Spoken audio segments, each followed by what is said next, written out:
Ja, liebe Freunde, unsere letzte Etappe nach der Klink. Was machen wir als erstes? Stromkabel reinholen.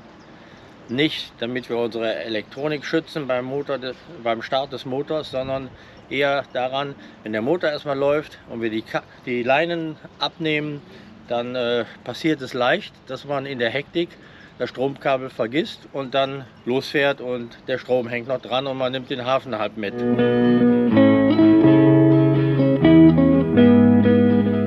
Wenn der Strom drin ist, dann schauen wir uns mal den Wind an verschiedenen Fahnen. Jetzt ist es gerade windstill, aber der Wind kommt eigentlich vom Wasser.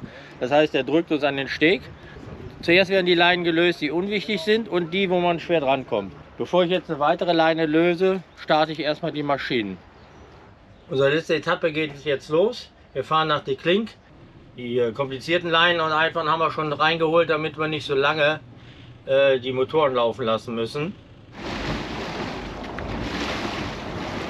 Der Wind drückt uns jetzt an Land und um jetzt schadenfrei wegzukommen, das Problem ist ja immer, das Boot dreht übers Heck und wir haben jetzt auf der Steuerbordseite Land. Das heißt, um jetzt hier richtig wegzukommen, drehe ich das Steuerrad in Richtung Steuerbord, sodass wir quasi auf Land fahren. Das heißt, ich habe jetzt zum Land eingedreht und nutze jetzt das Bugstrahlruder und drücke den Bug vom Land weg. Und sobald das Boot ein bisschen weg ist, mache ich den linken Motor an und das Heck wird automatisch weggezogen vom Land. Und dann kann ich weiter Bugstrahlruder machen und dann sind wir auch schon frei. Ich kann das Ruder zurückdrehen und wir haben keine Berührung des Ufers hinten mit dem Heck. Je nach Windbedingungen muss man natürlich das entsprechend kräftig machen und schnell. Hier war jetzt der Wind nicht so dramatisch und daher war das ziemlich einfach. Aber bei ordentlich Wind heißt es Bugstrahl, Gang rein und ab die Post. Und man kann auch mit der linken Maschine Richtung Ufer fahren und gleichzeitig Bugstrahl vom Ufer weg. Und dann driftet man quasi vom Ufer weg und hat überhaupt kein Problem. Tschö, Lemmer. Bis zum nächsten Mal. Wenn man in die andere Richtung einschlägt und wie beim Auto vom Ufer wegfahren will, dann endet das bei viel Wind oft im Desaster. Dann wird der Fender irgendwann nach hinten gedrückt und dann hat man die Kratzspuren am Heck. Das wollen wir ja vermeiden. Der frühe Vogel fängt den Wurm, ne? Wer früh unterwegs ist, muss nicht überall so lange warten. Gleich sind wir an der Princess Margret Schleus und da sehe ich im AIS, dass gerade Boote drin sind, die in unsere Richtung schleusen. Die Berufsschifffahrt sorgt schon für ordentlich Strömung beim Rausfahren. Da müssen wir gut festhalten. Der fährt jetzt raus und der fährt rein. Und die Frage ist jetzt, wie viele Berufsschiffe kommen noch rein und wie viel Platz bleibt uns? Wir drehen jetzt um und fahren durch die Stadtschleuse. Weil es wird nicht besser. Es kommen schon wieder jede Menge Berufsschiffe und natürlich auch jede Menge Segler. Das heißt, wir kommen gleich in ein richtiges, wenn dann tatsächlich grün wird, fahren alle los. Wir wissen noch nicht, ob die nächste Schleusung funktionieren wird. Und weil wenn man so schön ist, fahren wir wieder zurück. Nein, die Berufsschifffahrtsschleuse ist sehr voll mit Berufsschiffen und von hinten kommt immer mehr. Und da haben wir uns jetzt dafür entschieden, durch die Stadtschleuse zu fahren. Und das haben wir mit dem Boot auch noch nicht gemacht. Eine Stunde später sind wir wieder an unserem Liegeplatz. Unsere 2 Plätze, die wir heute verlassen haben, sind noch frei. Könnte man direkt wieder anlegen. Die Brücke schließt gerade. Das heißt, die nächste Öffnung ist dann unsere. Maximal 15 Minuten schreiben die. Aber wenn nicht viel Verkehr ist, geht schneller. Die erste Brücke nach Lemmerein zeigt uns schon rot-grün. Trotz der viel befahrenen Straße geht das doch hier recht zügig. Das ist ja eine der Hauptverkehrsstraßen hier. Und da ist man schon überrascht, wie oft die öffnen. Hier steht auch ein Hinweis, auffahren bei Rot-Grün, bitte, sodass das relativ zügig geht und die Brücke nicht allzu lange aufbleiben muss. Unsere Anna darf natürlich nichts verpassen. Schaut immer oben über die Reling. Die Durchfahrt durch Lemmer kostet 7 Euro. Auch die Reinfahrt nach Lemmer kostet 7 Euro, ob man durchfährt oder nicht. An der nächsten Brücke jetzt vor der Stadt. Da kommt wieder der Schuh, wo man das Geld reinschmeißen muss. Die macht sofort auf. Ja, danke. Okay. Marina hat bezahlt und jetzt können wir weiterfahren. Immer noch Plätze frei. Wir könnten immer noch hier anlegen, wenn wir wollten. Jetzt fahren wir dann durch den Bereich, wo alle Restaurants rechts und links sind. Jacqueline steht auch noch da. Und die Jungs aus Bremen stehen natürlich direkt hinter Jacqueline. Guten Morgen! Wir fahren lieber durch die Stadtschleuse, da hinten ist zu voll. Hier haben wir eine Brom. Kennen wir die? Atlantik. Ja, die kann man immer verwechseln, ne? Jetzt müssen wir hier in dem Vorhof stehen bleiben, weil wir nicht wissen, wer zuerst fahren darf und wer nicht. Wir haben jetzt hier Rot und jetzt bei Rot-Grün können wir bis zur Brücke vorfahren. Ich bin etwas überrascht, dass es so lange dauert, aber jetzt haben wir Rot-Grün. Das heißt, wir können jetzt in den Brückenvorbereich vorfahren. Denn das bedeutet, dass wir, wenn die Brücke aufgeht, zuerst fahren dürfen. Wir müssen dann niemanden mehr ausweichen. Ein Tipp für die Damen, hier in Lemmer kann man ganz gut shoppen. Und hier gibt es Muscheln.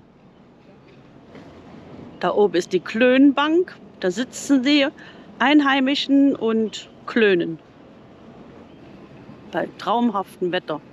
Einmal durch Lemmer gefahren. Ja, ist für uns auch mal wieder Premiere, haben wir lange nicht mehr gemacht.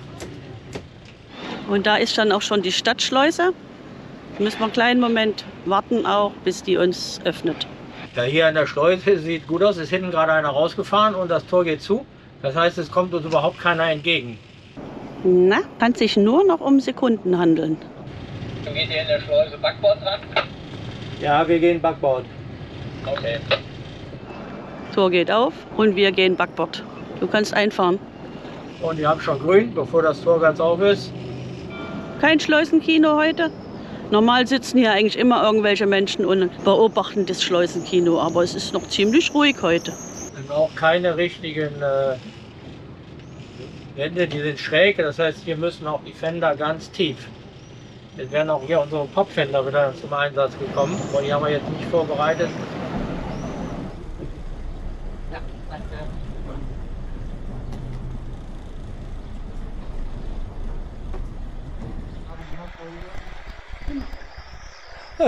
Wir fahren jetzt, wir sind auf dem Heimweg. Wir fahren jetzt zurück in den Heimathafen. Oh ja? Aber er fragt, wie lange wir noch Urlaub haben, wir sagen immer. Ja, wir sind schon. Wir haben schon geschafft.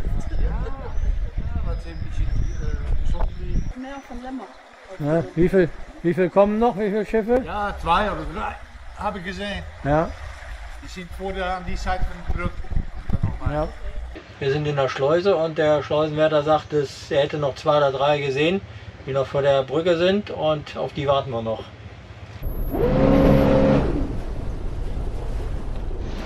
Tschüss.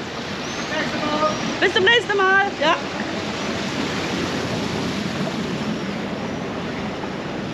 Oh, ist das hier herrlich ruhig. Und dort hinten kann man jetzt auch anlegen. Sollten eigentlich Häuser hin, aber das hat wahrscheinlich nicht geklappt. Und jetzt hat man hier viele Anlegestege. Sogar mit langen Seitensteiger. Die Lemmer-Schleuse haben wir jetzt passiert. Und ja, jetzt haben wir noch ein Stück Langsamfahrt am Strand vorbei, bis wir dann in die Fahrrinne kommen. Und dann auf dem Eiselmeer können wir dann ein bisschen Stoff geben. Hier im Außenbereich kann man auch den Yachthafen Friesehöck anfahren. Da muss man nicht durch die Schleuse. Es schaut so aus, als wären noch einzelne Plätze frei. Normal lassen wir die hinteren Fender immer draußen, wenn wir Kanalfahrt machen, weil die jetzt kompliziert reinzuholen sind, aber beim Schnellfahren holen wir die dann doch rein. Sonst hüpfen die so hässlich hoch und runter. Das sieht nicht schön aus. Wie vor 3 Wochen ist alles voller Segler da vorne. Das lange Wochenende lockt natürlich jeden raus und das Wetter ist traumhaft. Allerdings für uns gut, nicht so viel Wind wie beim letzten Mal. Eigentlich perfekte Wetter für uns.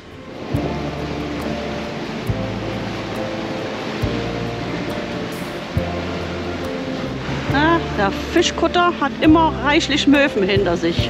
In der Hoffnung, da könnte was abfallen. Jetzt müssen wir uns erstmal eine Lücke durch die ganzen Segler suchen. Die stehen natürlich fast, weil so wenig Wind ist. Da müssen wir gucken, wer fährt, wer steht, wer will wohin. Wollen ja nicht aus der Fahrrinne raus. Die sind gerade jetzt alle frisch aus der großen Schleuse rausgekommen. Wir wären jetzt auch mit denen wahrscheinlich mitgekommen und sind aber durch die Stadt gefahren. Hat uns zeittechnisch jetzt nichts mehr gebracht, aber es war schön, durch die Stadt zu fahren und sehr entspannt. Wir sind jetzt auf dem Eiselmeer und ja, gleich geht es eine Runde schnell. Wir weichen jetzt nur noch den Seglern aus, dass wir die nicht in Bedrängnis bringen. Und sobald wir freie Bahn haben, geben wir dann Gas.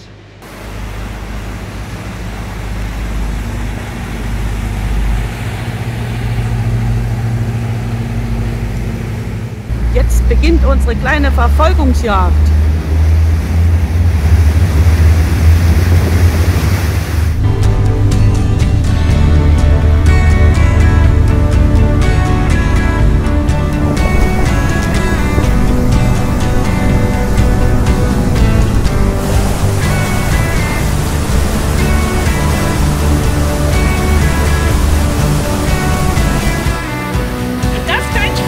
Dann weiß ich nicht.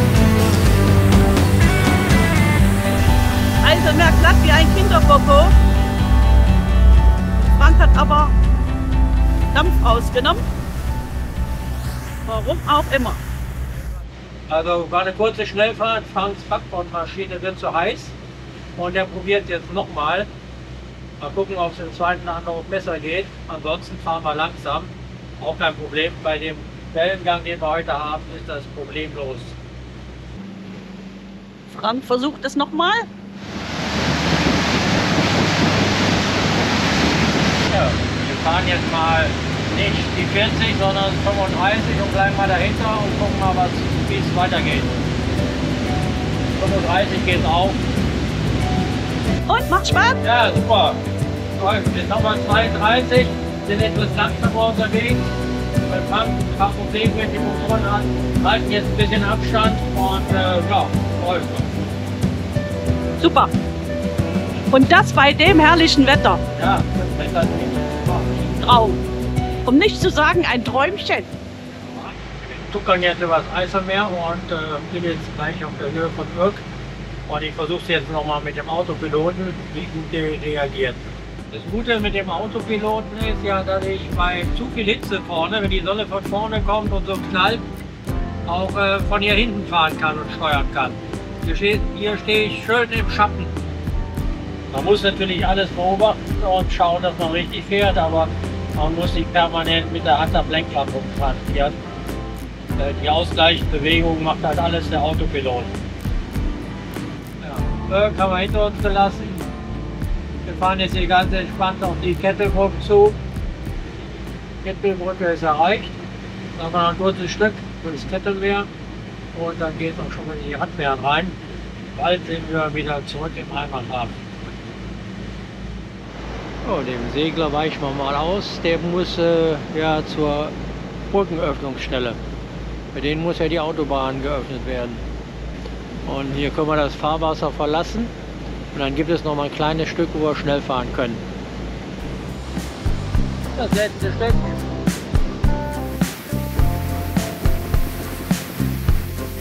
Wir fahren gemütlich mit 31, 32 und schon wieder vorbei. Wir sind am Kettelhafen. Das wäre für uns auch mal ein Ziel, wenn das Restaurant Lands End wieder eröffnet würde. Ansonsten kann man natürlich auch da auf der Durchreise am langen Steg anhalten und das klappt wunderbar. Er ist nur nicht in der Umgebung. Jetzt kommt uns Luke mit seinen Eltern entgegen.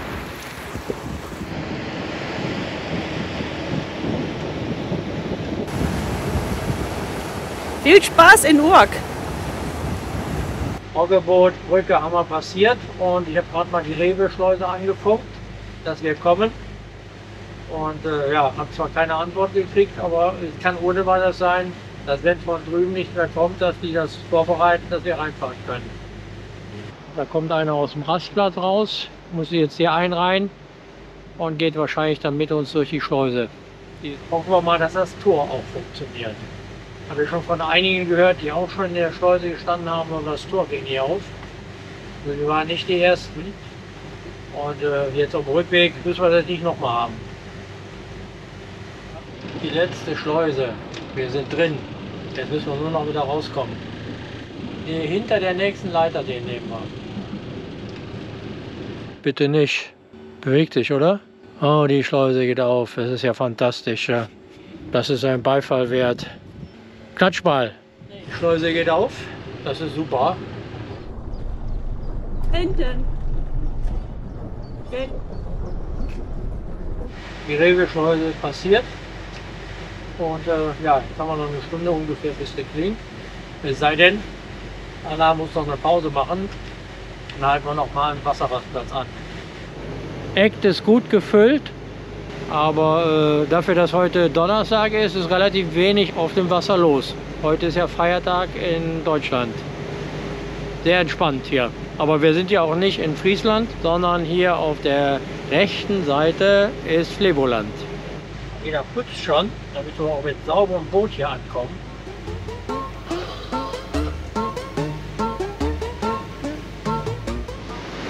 Und hier haben die Kinder Spaß, mit dem Jetski durch unsere Welle zu gehen.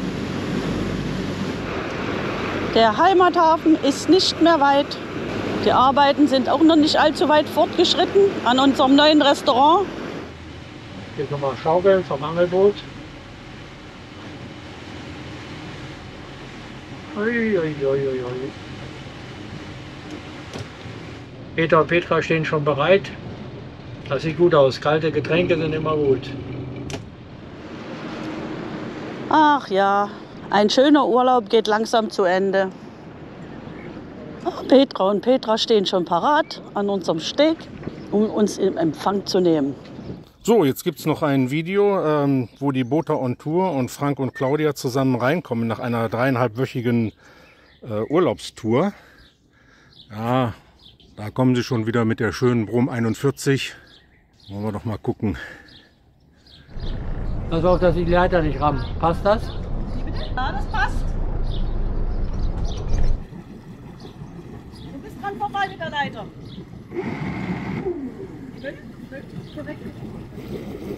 Ah, Jürgen hat es wie immer im Griff. Alles gar kein Problem.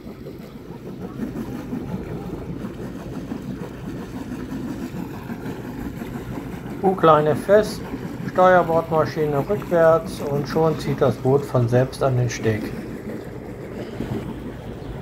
Tja, Frank und Claudia kommen auch rein. Alles bei bestem Wetter, wunderbar. Frank hat es genauso gut im Griff. Kein Problem. Wir werden wieder begrüßt von der Hafengemeinschaft, sind zurück. Das ist immer schön. Genau. Ja, das ist ja so, dass die da geblieben sind, aus welchen Gründen auch immer, die tun dann die Heimkommer wieder begrüßen, wenn sie wieder reinkommen mit den Booten. Frank und Claudia fehlen noch, aber für die steht auch schon was da und dann tun wir immer zusammen mal Prost sagen. Prost. Prost. Willkommen, Prost. Willkommen zurück in die Klink. Prost. Ja. Und für alle, die nicht so große Boote haben und noch einen Liegeplatz suchen, da könnte man vielleicht noch was machen. Mit großen Booten sieht es schlecht aus.